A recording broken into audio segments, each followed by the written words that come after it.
All right. How is everyone doing today? Welcome to our extra special edition of Early Video Marketing Study Group Office Hours.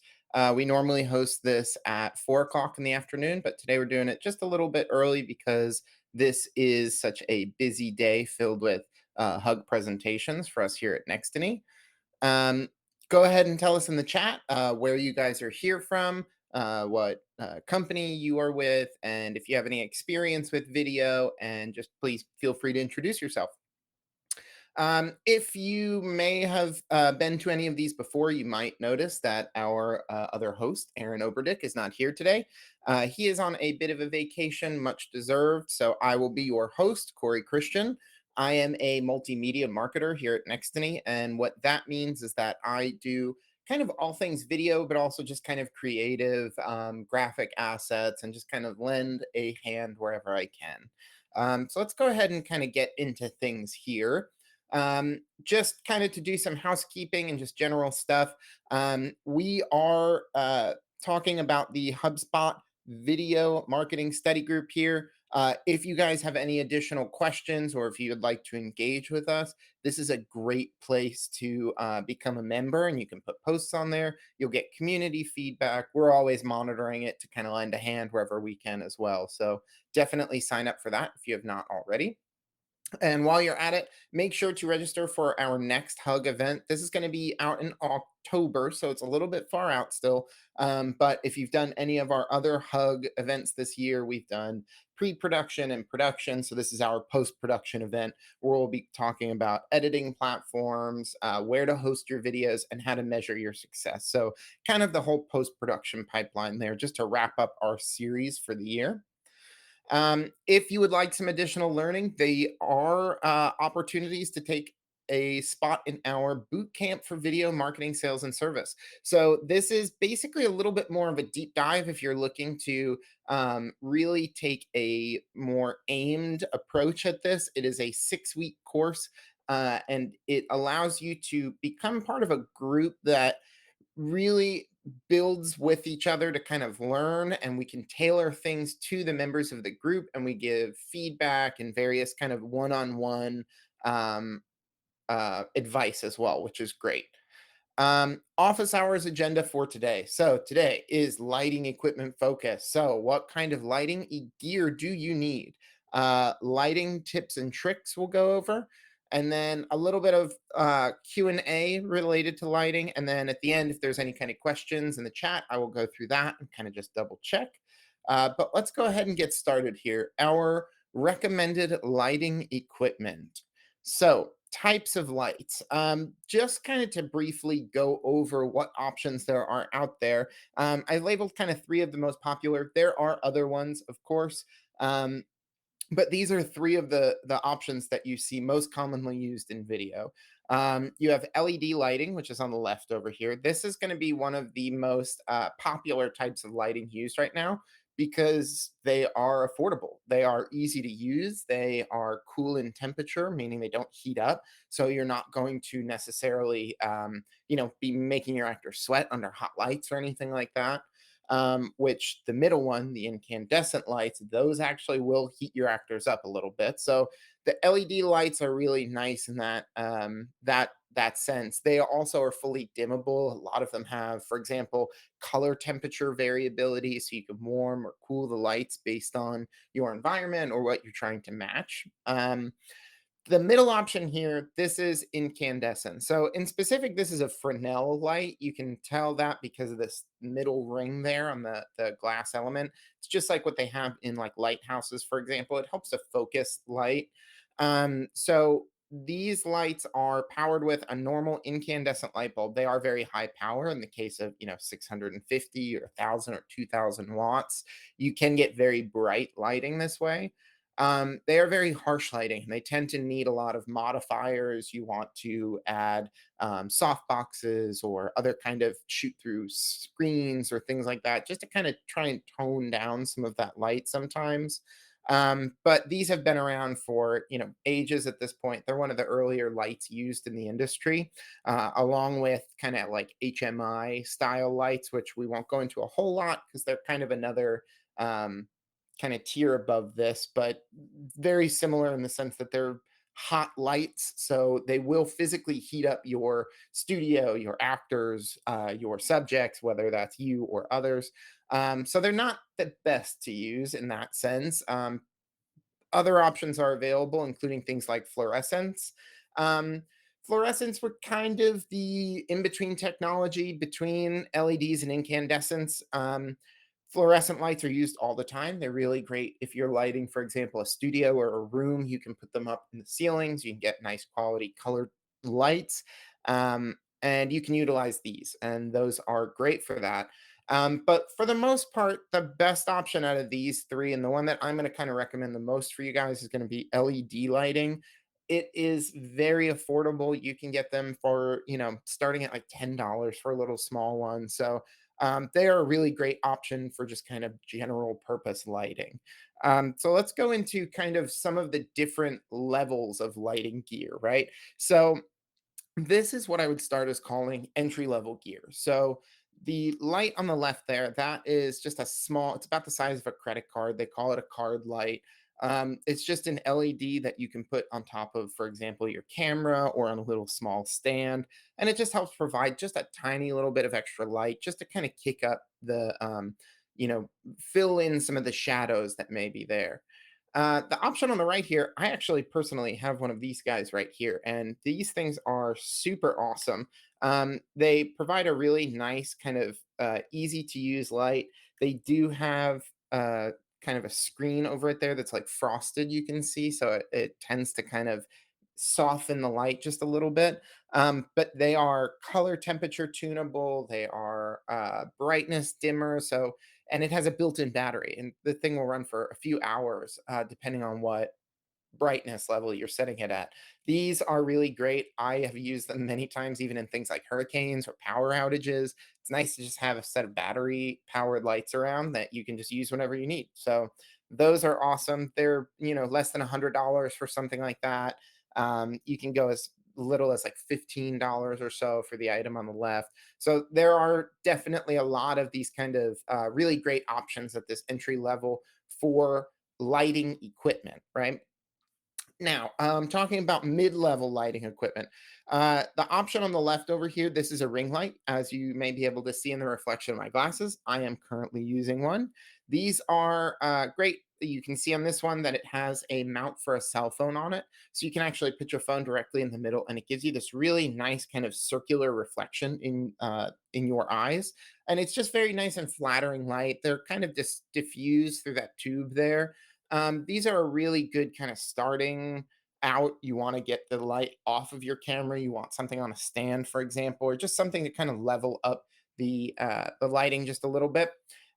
Same thing with the one on the right. That's kind of what you would see more of as a traditional LED style panel with the barn doors on it. You can put, diffusion on that if you need to. You can put gels on it if it doesn't have color temperature. So they're very flexible lighting. And again, this one is on a stand, so now you can start to kind of put it up, try to manipulate it and change the angle. And you can also run a lot of these off of just straight wall power. So you don't have to be in batteries like some of the on-camera ones are. Now, jumping up from there, we start to get into kind of the high end of lighting equipment here, just to go over it. The item on the left isn't necessarily a super expensive brand, but it's more the quality of the light that you're getting out of it. These are what are referred to as kind of monolight. So it's just a single light head. They are still LEDs, it's just one big kind of light. And as you can see, they have attached these big octoboxes, soft boxes on there. So they provide a really nice, really soft, very kind of wrapping light. And they starting to step up. As you can see, I put three of them there because you're starting to get into those multi-light setups at this point, right? You're starting to want three light setups, maybe four and five light setups, right? Start to kind of play with the lighting in the room a little bit, and you'll notice that you need to get more kind of lights and stands and stuff like that. Again, this is at the high end, so it's starting to get to this level on the right, which is something like an airy sky panel. These things are amazing. They are what would be used in, for example, studios or movies. They can be controlled remotely. As you can see, they can be put on a stand. You can also hang them from the ceiling. So really, really great choice for that kind of very high-end style setup of lighting. Additional lighting gear just to kind of go over here. The item at the left, this is a Sekonic light meter. So additional tools when you're lighting, things that will be very helpful are light meters provide a insight into how bright the scene is and if you need to provide more light or not. You can kind of get a much more accurate reading than what is available just in your camera, for example. This is kind of a little bit maybe more of the old school way of doing this. This is not necessarily something that every person is going to go out and meter a whole scene. You've probably seen people walking around with these incident readers like this and just kind of checking light places. They are a really great tool. For most people, it's not super necessary, especially when, for example, in the middle here, you see monitors are a really great option when lighting because they have a lot of exposure tools in them. So, getting a nice high quality monitor, I actually have one of those as myself, the small HD 502. These are really great because you can see visually. This is in a false color mode, but you also have a histogram down there. You can see what's going on with the lighting in the image, and as the temperature gets kind of cool and blue, that's the dark parts of the image. As it gets into kind of the yellows and the oranges and up to red, that's the bright parts, right? So you just want to make sure that you can kind of keep a nice balance in here. And usually with false color, skin tones tend to start to turn kind of green. When you're in a pretty good range, you'll see that kind of green color around the windows and stuff like that. So those are a really quick visual way to check lighting, is to utilize a monitor and actually use some of those exposure tools that are on there. Um, the last item that I have over here, some reflector. These are worth their weight in gold. You can get multi packs. This one has a few of them that kind of folds up. You can look there. There's a black one, there's a silver one, a gold one, a white one, and then kind of a clear see through one. So what each of these do is it allows you to just kind of pop them out real quick, and you can shine either a little bit of extra light to help kind of fill it, or you can kind of actually hold it over your subject to diffuse some of that light if you're outside in a really bright environment, and you don't have, for example, shade or tree cover or anything like that. These can be really useful for kind of helping to modify and manipulate the light without necessarily getting into whole big giant, like, flying big screens and things like that. So these are really great, super compact. You fold them down and they're just a small disc, and you can take that with you every shoot. So I highly recommend having one of those just because, like I said, they will certainly come in handy. Now, lighting tips and tricks, moving past the equipment itself. Lighting tips and tricks for those of you who maybe don't have LEDs, right? I don't want to go out. I don't want to buy additional equipment. I just want to try to maximize my setup as best I can without investing in all of this gear, right?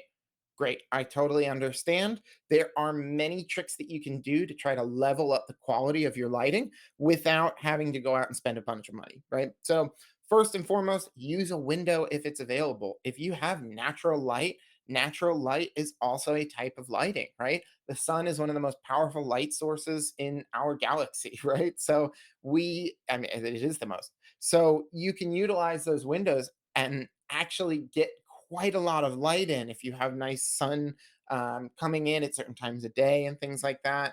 And then, put maybe a nice sheer curtain up if you want to diffuse it a little bit. So there's things that you can do for that. Also, any sort of desk lamp or light source that you can angle, right? Just some of those, like just a normal desk lamp. You can put that right on here, plug it in. That's also going to give you a little bit of light. Even just a normal lamp at that point is going to provide some kind of fill lighting.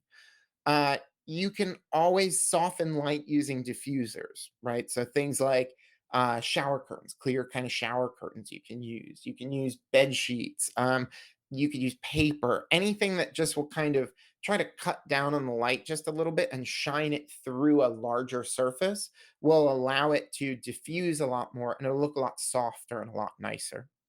You can also use reflective material, things like foil. You can go to like hardware stores and pick up insulation that has kind of foam boards with silver on one side.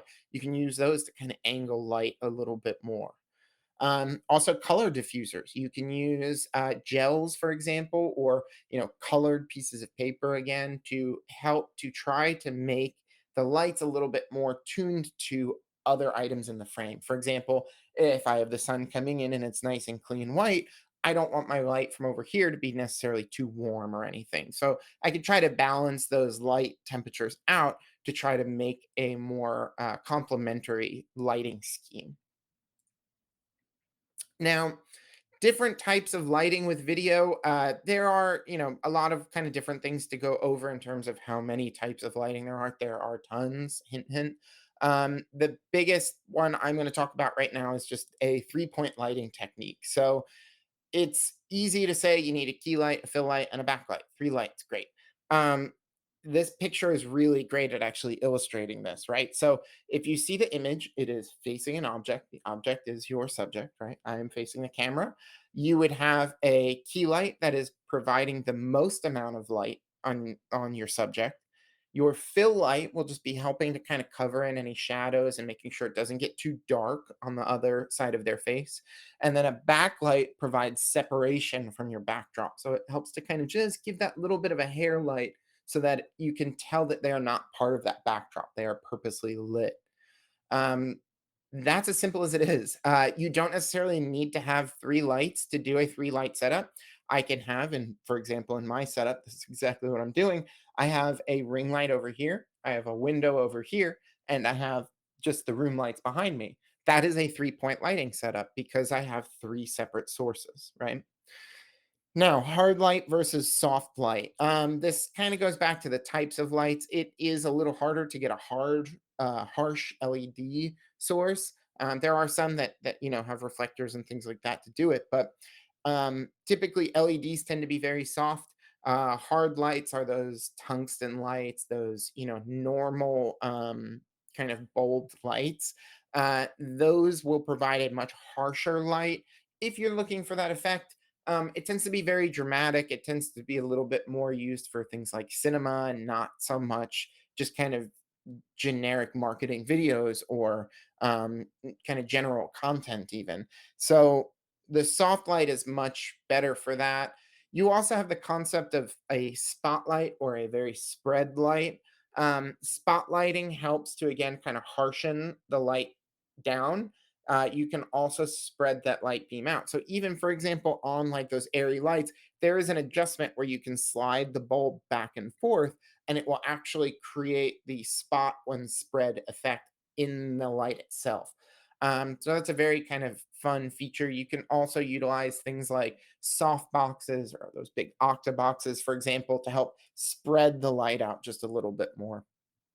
And then playing with lighting temperature, right? A cool source versus a warm source. Maybe you start to get into a little bit more creative and you start to play with a teal and a magenta or an orange and a blue, and you could start to kind of play with the lighting a little bit and get creative um, with color gels, with LED lights. There's various ways to accomplish that.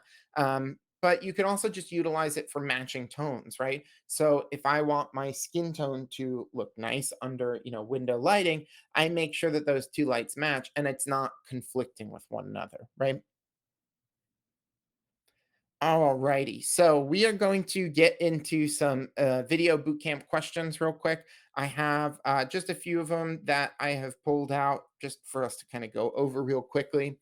Um, Lighting a green screen is very tricky. Do you have any advice? Yes, I do. The more lights you can get, the better. Lighting a green screen is very tricky.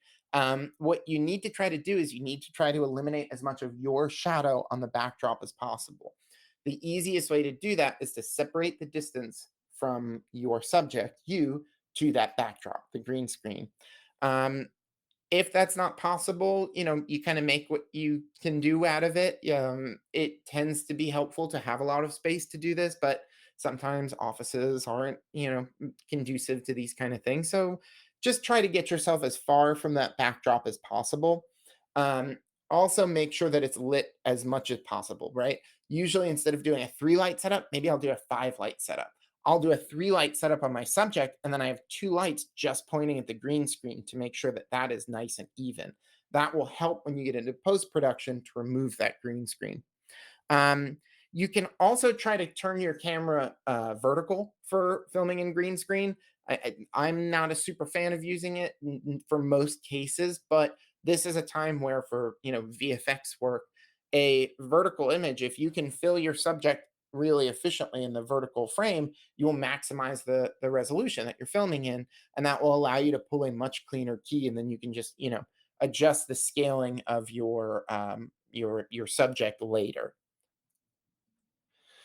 Are there any tricks for lighting darker skin tones like myself? So, this is one that comes up quite often. There are many things that you can do, and I will definitely share some links in the follow up that help a lot with this as well.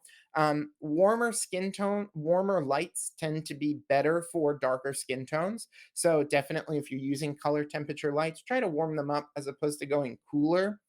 Um, Also, utilize that backlight, right? The hair light is going to help create a lot of nice separation from your backdrop, and it'll make sure that your subject still stands out nice. And then also, if you have multiple people in the frame, for example, just have whoever has the darkest skin tone closest to the light source, and that will make sure that they have the most amount of lighting on them. Now, that kind of comes into this just a little bit. How far should I be away from window light? This is the how far you should be away from any light is the real question, right? So, lighting, in lighting, there is a term called the inverse square law. And basically, what it means is that the further away the light gets from your subject, the dimmer that it will become. So, if I want the light to be nice and bright, I step closer to my light source. If it's too bright and I want to kind of back it off just a little bit, I just back further away from my light source. Every time I double my distance from the light source, I half the amount of light that it's playing on myself.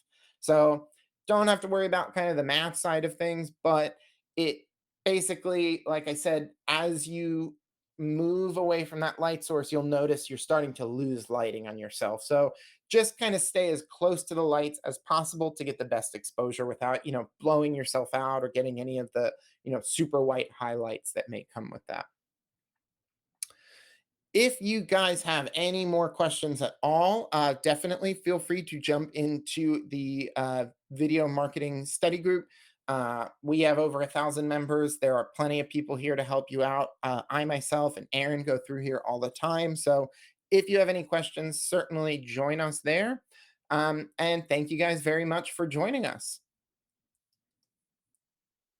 I am going to stick around here just a second, and I'm going to check to see if we have any questions here. If anyone has anything they'd like to throw in the chat, feel free, and I will try and go over it.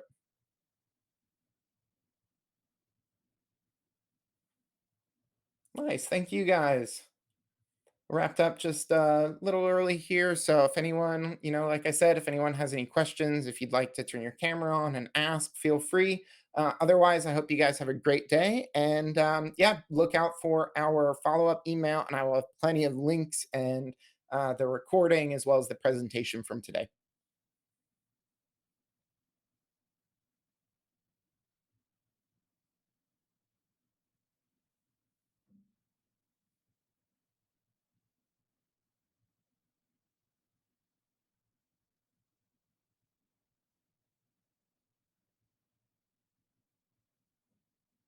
All right, guys. I don't see any questions coming. Oh, I do see one. There we go. What Kelvin do you typically shoot interviews? So this really depends. 5600 is the typical daylight color. If I am outside, for example, of course, yeah. Usually, admittedly, I tend to kind of skew a bit warmer or a bit cooler. On the scale, right? So I would go towards something, I would warm up my camera just a little bit and go towards, maybe like 4,300 or 4,000, because that tends to kind of balance lighting pretty well. If you have any kind of indoor lighting or outside lighting, it just works really nicely just to kind of split the difference. And it's a little bit of that best of both worlds. It's not too warm, it's not too orangey, it's not too cool, it doesn't get too purple in the skin tones. What is your recommendation for the best on camera light for social media video shooting? Um, Easy and portable. Admittedly, this thing right here, these are really great. Something like this, just a nice little on-camera light. It comes with a yoke mount and everything on it, so you can just mount this to your cold shoot, and you can get a really nice little angle on it and everything. Comes with a little stand.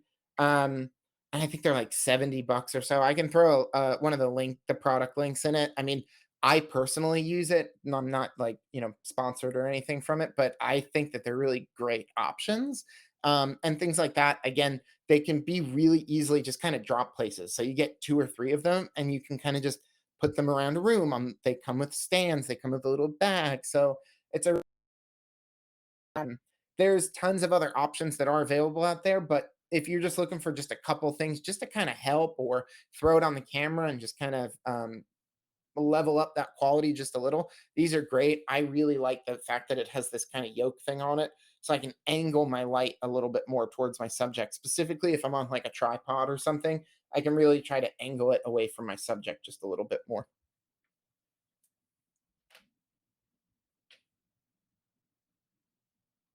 Saves hours of YouTubing. Nice, perfect. There you go. That's what I'm looking for. Yeah, if you guys have any questions or if you want kind of additionally to follow up or anything, please feel free throw it in the study group. I will have that in with our resources and everything there as well. And yeah, definitely keep in touch. We will have our next study group. We do our office hours. We do these once a month.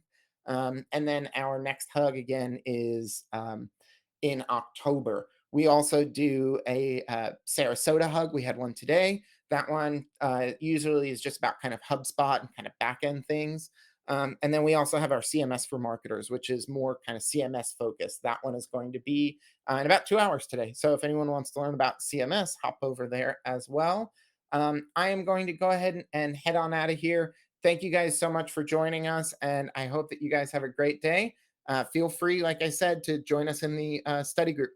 Have a good one.